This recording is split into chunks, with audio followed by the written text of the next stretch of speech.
I'm hoping for another bandit because the bandit's awesome. I think that this it takes forever to open up, and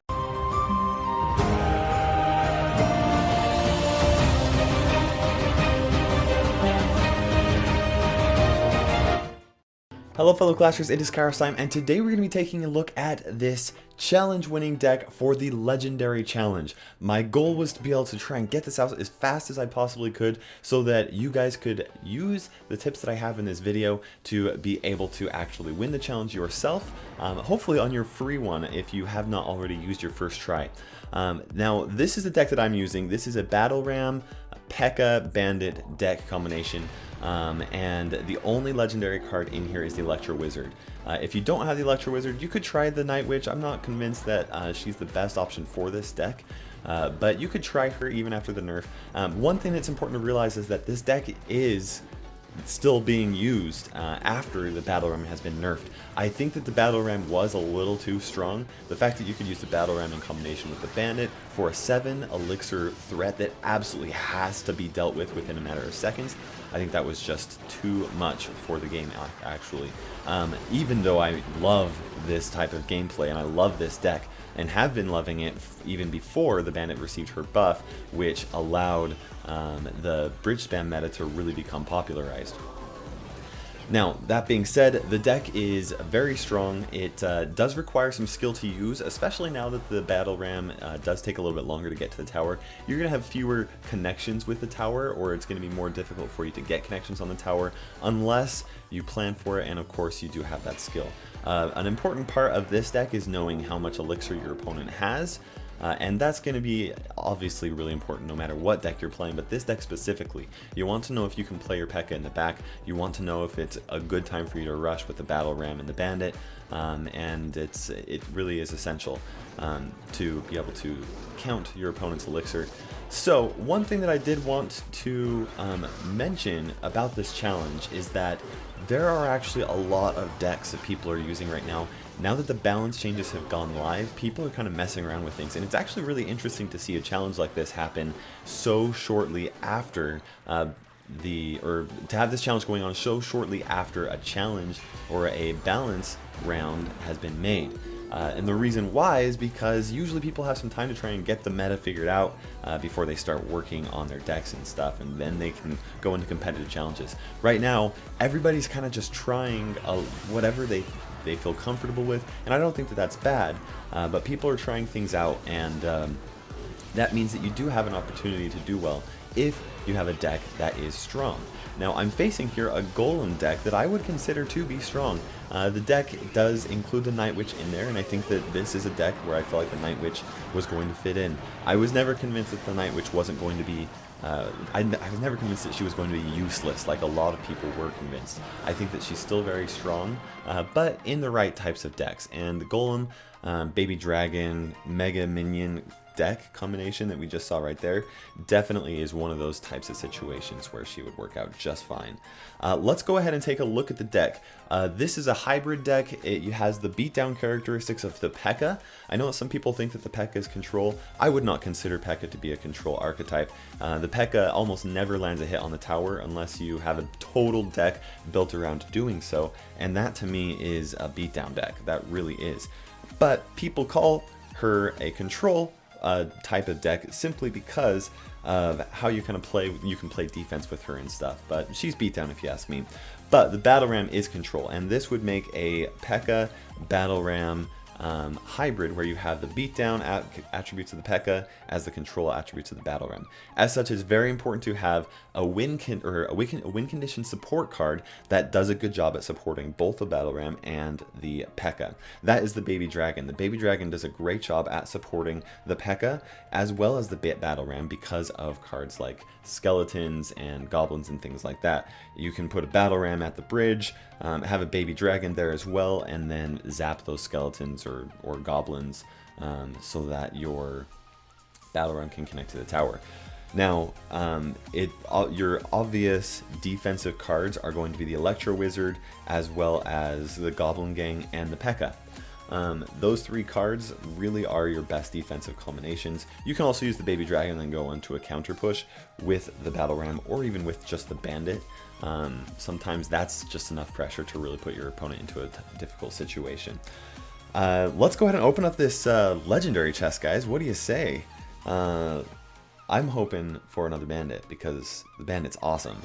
I think that this it takes forever to open up, and that's really exciting. Hey, but we got the princess. The princess is pretty awesome. I'm excited about that.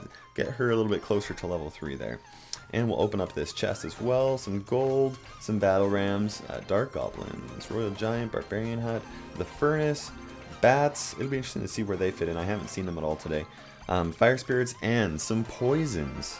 Very good. I haven't been leveling up my poisons, but that's pretty fantastic right there, if you ask me. Let's take a screenshot of that. You never know if we'll want to make a deck out of that. Sometimes that's kind of fun. Okay, so we talked about the golem combination. Now let's go ahead and talk about Three Musketeer heal. This is a combination, like I said, I did not think that heal was going to be totally nerfed into the oblivion.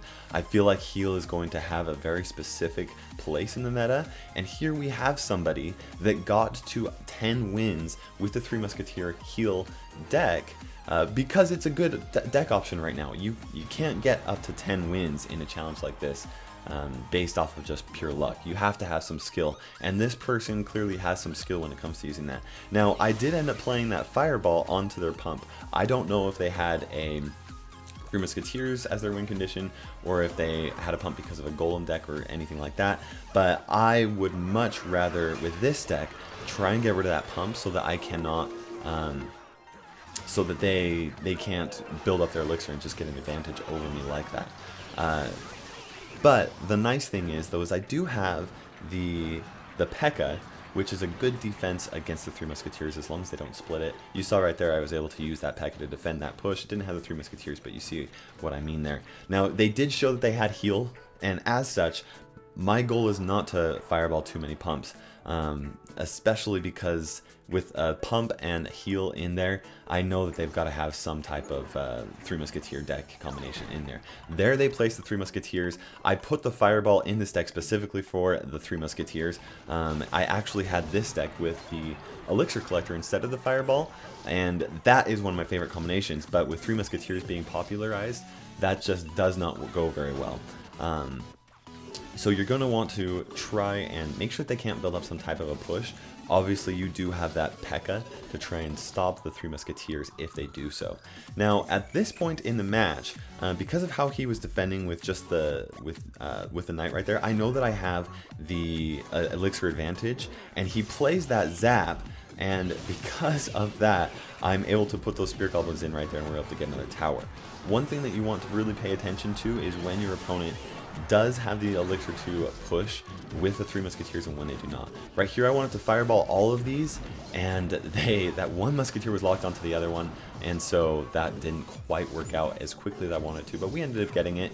And here at this point I'm ready to just get that tower. So all we really need is to just get cycled back to that fireball, and then we've won. I'm just going to totally ignore that push that he's putting down there and throw down that fireball. In fact, that Spear Goblin Spear is probably what actually finished off the tower. But Three Musketeer heal, I definitely think that's a good combination to use for this challenge if you have used it in the past and you're good with it. I'm going to go ahead and show this Lava Loon deck that I ended up losing to. Now, the deck that I'm playing here is weak against Lava Loon decks. They are both what is called a Unity deck, and a Unity deck is a deck that uses multiple types of cards of the same utility and puts them into a deck, which makes it really difficult for you to beat them. As such, now the utility for Lava Loon is air troops. You have balloons, you have lava hounds, you have minions, mega minion, all of those, and then you try and cover your weaknesses with some type of a cheap, really defensive card like the Tombstone that is in here.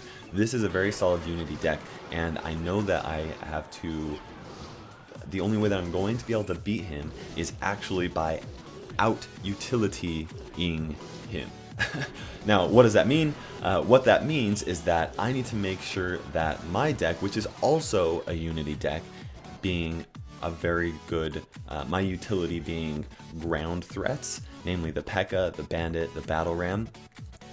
We have utilities that are opposite of each other, ground threats versus air threats. And then I, in my deck, have mainly ground threats with a couple of cards that can face against air cards, like the Electro Wizard and the Baby Dragon. They don't have enough firepower themselves to be able to stop a full-blown Lava Loon push, but they are strong enough to be able to defend in a lot of situations. It really comes down to high levels skill in order for me to defend against these types of situations. Now, I am able to get this tower right here, and I'm actually feeling pretty good, but we're coming up into 3 elixir, and this is what actually has me a little bit worried. Now, in order for me as a P.E.K.K.A, as a utility deck that is weak to air and facing against somebody that is weak to ground, the goal should be to create the fastest and strongest offense possible. Here's where I'm at a disadvantage right now. I have the elixir disadvantage of about 4 elixir. I do have his tower, but my mistake is that I actually go this lane. In order for me to try and out-utility him, I should be going down the other lane so that he cannot build up a push to support his Lava Hound. I wasn't able to get the tower, and he was able to defend or build up a counter push with that. Because of that, I actually end up losing the match. It gets really close, and you'll see that, but going the other lane in this situation, actually for that 3 crown, where he would have had to have divided his troops between 2 different sides, would have been a much better option for me. Now, that bandit is going right there onto the tower. We have 19 seconds left. I'm really close to losing here. I end up throwing down this fireball. That Lava Hound is still there, though. I place that Electro Wizard in hopes that he'll zap the lava pups, but it doesn't quite work out, and this is really when it comes down to the close, the nail biter. He puts his tombstone on my side, and I place that bandit just a little bit too far backwards, and as such she doesn't go onto the tower. My goal was to try and place it so that she would lock onto that tower and then I could fireball the tower and finish it off, but she went back and that was not going to work. So hopefully you guys can see a weakness to this deck and see exactly what you need to do to try and overcome it. Obviously don't make the same mistakes that I do. You should try and go opposite lane when you're facing against a Lava Hound deck like this. Now let's go ahead and take a look at, oh, I did want to also show Siege. Some people are messing around with some Siege decks. Rightly so. In fact, there are a lot of people in the Kairos Kingdom on the Discord server. Make sure you join. There's a link in the description below that have been posting Siege decks that they've actually won with this challenge. And this specific Siege deck is actually one that is very defensive. It has that Ice Wizard as well as the Mini P.E.K.K.A. Now, Siege decks are not strong against my deck. They're actually very weak. The P.E.K.K.A. and the Battle Ram combination is just so strong against Siege decks. So this really shouldn't be that big of a problem, but you do have to watch out for some situations. The one situation being, you do not want to have your P.E.K.K.A. placed behind the tower and them have enough elixir to be able to place down their Expo right at the very front, unless you have another card to be able to defend with it. If you're able to do that, then you're going to do very well. But I have played some Siege players in the past, specifically in really competitive tournaments like 1,000 man tournaments, that would be playing an Expo deck and really put me into tough situations because they don't have the elixir. See, right there, I put that P.E.K.K.A. in the very far back, and he didn't quite have enough elixir to put down an Expo and support it to the point where my Electro Wizard couldn't have stopped it. Now I know that he has the Inferno Tower, and so what I'm going to do here is I'm going to actually place down this Baby Dragon right next to it, and just in case that the Baby Dragon was going to lock onto the Inferno Tower, or the Inferno Tower was going to lock into the Baby Dragon, but he ends up playing it on the inside, so I placed down my Executioner right there. The Baby Dragon was able to get rid of those skeletons that were meant to try and defend my P.E.K.K.A, and then of course here I've got this other push right here. Now, there's almost no chance that an Expo user is going to be able to 3-crown this type of a deck. As such, I know that I've won, and he knows that he's won. There's a reason why he's spamming me with angry emotes. But hopefully you can see how you want to be very careful with that P.E.K.K.A. Now, if they do end up placing an Expo down one lane, and you don't have the elixir to put down a P.E.K.K.A. to defend, you can actually put the Battle Ram at the other lane at the very inside of the bridge. As such, their X-bow should lock onto the battle ram, so it will not only defend, but your battle ram will actually go on the offense. The one thing you need to pay attention to is the fact that the X-bow will actually lock onto the tower once the battle ram's shield is broken. It won't lock onto those other barbarians, it will lock onto the tower, so you do need to be prepared to defend with something like that, or some other troop, like even just like an Electro Wizard, or just be ready to fireball it or something. But X-bow, I absolutely think, is a good option right now. With the Night Witch not being super strong, or as strong as she was, you can definitely do that. Let's go ahead now and take a look at the challenge winning replay here. So this is a Golem Lightning Night Witch deck, and I actually keep him really right from the very beginning. He ends up kind of rushing one lane, and that's just not a good situation to put yourself into. I imagine he's trying to get cycled back to either his pump or something else, but I zap it, which gives me an elixir advantage. I end up placing this Goblin Gang right here, and he zaps that. So not only was I a 1 elixir advantage, now I'm at a 3 elixir advantage. He puts down that pump, which means that he does not have any elixir to be able to defend, or not very much, because I was at a 3 elixir advantage. He was able to put down that Night Witch afterwards, but it was too late. He really rushed things right there, and that really cost him the match, especially because here now my troops were able to get rid of that elixir collector. He's at an extreme disadvantage when it comes to the overall tempo of the game, not only because of the pump, or because of elixir, but also simply because his tower is just gone. He plays down the golem, and I am not concerned about a golem deck as a P.E.K.K.A. user, especially with the Night Witch not spawning as many cards as she has in the past. Now, I do think the Night Witch does fit well in here. There's a reason this guy got to those 11 wins. She's definitely an option to use, but she's not what she used to be. She's not great for every single deck combination, so that's important to pay attention to. I think I've said it like 3 times in the video. She's still good, just not in every deck. Now at this point, what I actually use the battle ram to tank for my P.E.K.K.A., which is not something that I normally do, but we were just in that perfect situation to be able to do so.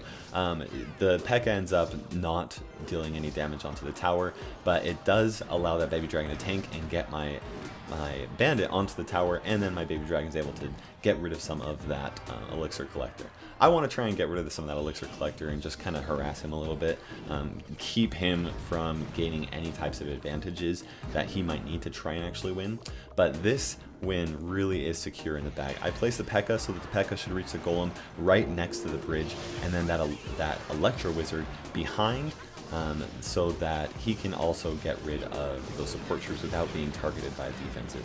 Now, my best guess is that this person does have a lightning at this point. I know it looks very obvious while I'm watching the replay, but I hadn't seen the lightning, or if I had, I didn't remember it.